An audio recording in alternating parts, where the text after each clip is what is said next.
আসসালামু আলাইকুম প্রিয় বন্ধুরা।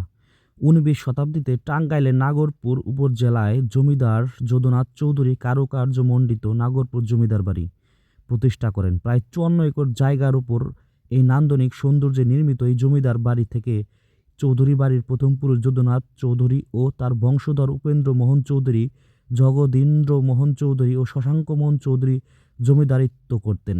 নাগরপুর চৌধুরী বাড়ির পূর্বে ধলেশ্বরী ও পশ্চিমে যমুনা নদী বয়ে চলেছে।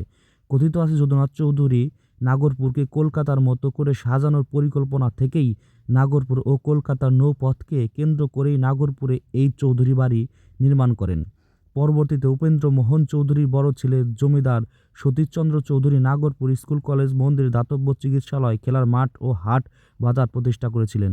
তৎকালীন ব্রিটিশ সরকার সতীশচন্দ্র চৌধুরীর জনহিতকর কর্মকাণ্ডের স্বীকৃতিস্বরূপ তাকে রায় বাহাদুর খেতাবে ভূষিত করেন।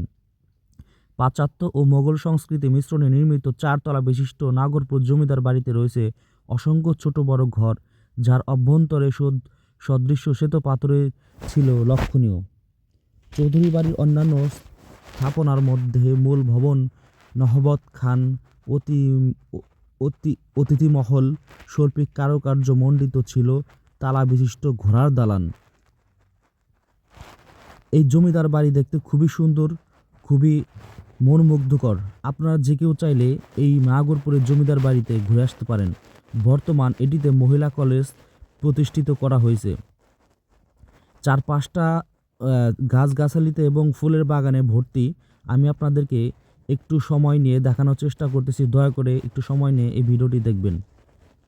আমি যতটুকু সম্ভব ইতিহাস তুলে ধরেছি, এর বাইরে বা এর ভিতরে আরও অনেক ইতিহাস থাকতে পারে, আপনারা দয়া করে জেনে নেবেন। আমি একটু ঘুরে ঘুরে আপনাদেরকে ভিতরে বা বাহিরে দেখানোর চেষ্টা করতেছি, কিন্তু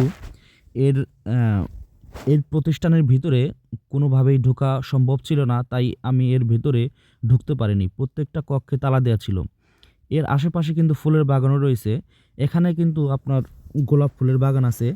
আর এখানে কিন্তু বিশেষ করে আপনার ছোট চিড়িয়াখানা, যাকে মিনি চিড়িয়াখানা বলা হয়, সেখানে সে সময়টা কিন্তু চিড়িয়াখানাও ছিল অনেক পশু পাখি। ধন্যবাদ সবাইকে।